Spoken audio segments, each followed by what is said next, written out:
करम काटे जा रे खेलनवा है रे झूमरी। आय हाय बड़का भैया करम काटे जा रे खेलनवा है रे झूमरी।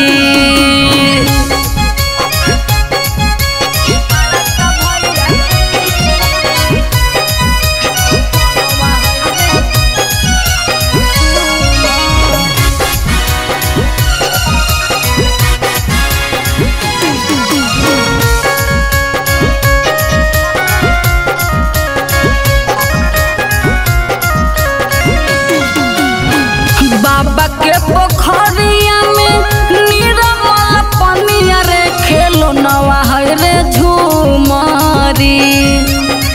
बाबा के पोखरिया में निरमल पनिया रे खेलनवा है रे झूमरी। आय हाय छोटका भैया पोखरी टपार खेलनवा है रे झूमरी।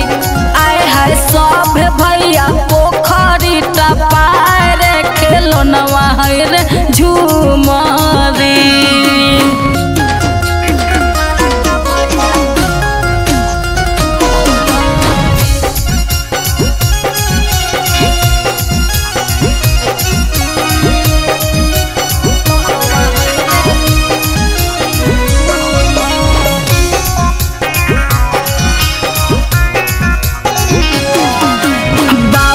के फुलबारिया में फूलवा के गछिया रे खेलनवा है रे झूमरी।